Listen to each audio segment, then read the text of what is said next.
So today we are speaking about Spirit of Elijah Ministries. What inspired you to start this ministry? What is its vision? And even maybe what scriptures is foundational in the Spirit of Elijah Ministries? Sure. I don't know that I really started out to do it, Hendrik. It's something the Lord birthed while I was a pastor, and my main focus as a pastor was to equip the men to lead their families. And actually, I needed as much as they did. It wasn't like I knew what I was doing, but I figured we could all do it together. So we began, the men began to meet twice a year in retreats, find out what Jesus wanted to deal with, and then we'd come back and spend 6 months meeting every week to deal with that particular issue. And we did that for 9 years, and it transformed our lives. So impacted the church, impacted the families.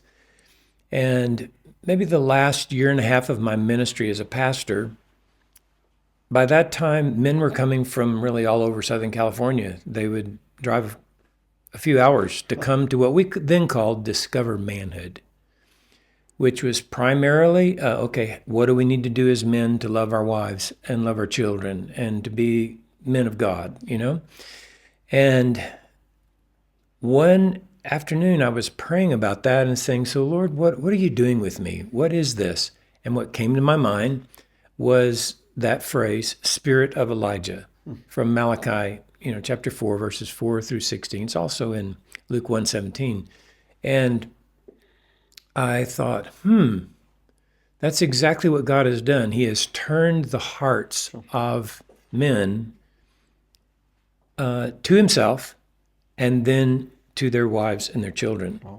And that is the Spirit of Elijah. It's the Holy Spirit, the Spirit that was working in Elijah that turned the hearts of his people back to God, was what was taking place.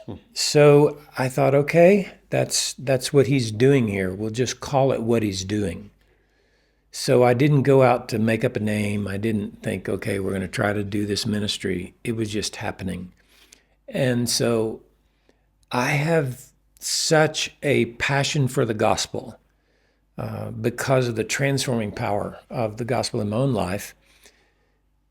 I realized that those verses, the Spirit of Elijah that turns the hearts of the fathers to the children and the hearts of the children to the fathers, was actually a gospel paradigm. That what God does is he turns our hearts to him. In fact, that's how we know that his heart is turned to us. So which happens first? The Father's heart turns to us.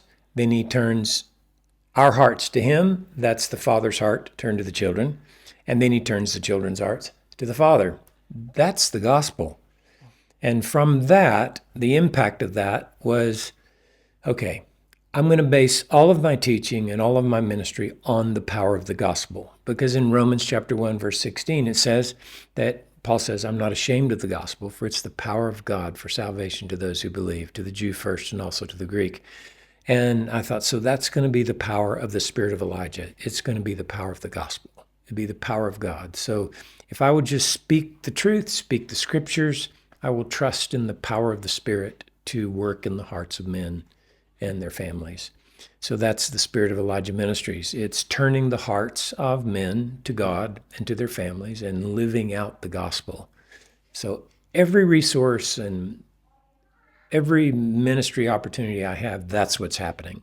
That's what God is doing in me, and I trust in the hearts of his people.